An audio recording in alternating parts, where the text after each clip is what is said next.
आर के सटावा सुन रे छोरी तोहरा नथिया पदिले नथिया पदिले डीजे नीरज गद्यानी आर के सटावा नाच ऐसन नचा के गइल बात दिल के बढ़ा के गइल आर के सटावा सुन रे छोरी तोहरा नथिया पदिले आ गइल आर के सटावा सुन रे छोरी तोहरा नथिया पदिले आ गइल नाच ऐसन नचा के गइल बात दिल के बढ़ा के गइल आर के सटावा सुन रे छोरी तोहरा नथिया पदिले आ गइल आर के सटावा सुन रे छोरी तोहरा नथिया पदिले आ गइल आर के सटावा सुन रे छोरी तोहरा नथिया पदिले नीरज गद्यानी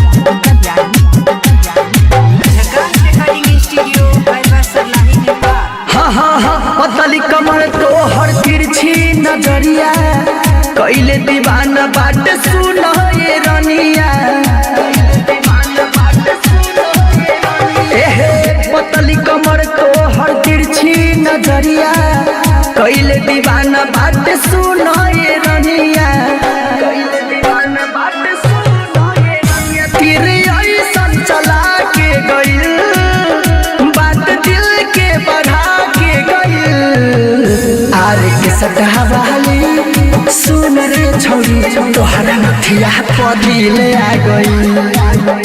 आर के सटावा सुन रे छोरी तोहरा नथिया पदिले आ गइल आर के सटावा सुन रे छोरी तोहरा नथिया पदिले आ गइल नीरज गद्यानी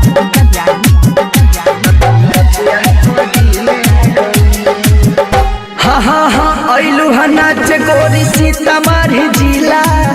ई हवा के लइका सब बाटे रंगीला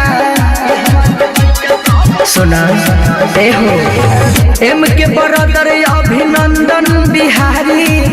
रविराज लिखल गीत कैले गीतकारी रविराज लिखल गीत कैले गीतकारी कृष्ण बलराम नाम छा गइल जो सबीर हीर प्यार पा गइल आर के सटावा सुन रे छोरी तोहरा नथिया पदिले आ गइल आर के सटावा सुन रे छोरी तोहरा नथिया पदिले आ गइल नाच ऐसन नचा के गइल बात दिल के बढ़ा के गइल आर के सटावा सुन रे छोरी तोहरा नथिया पदिले आ गइल आर के सटावा सुन रे छोरी तोहरा नथिया पदिले आ गइल रिकॉर्डिंग स्टूडियो भैलवा सरलाही नेपाल।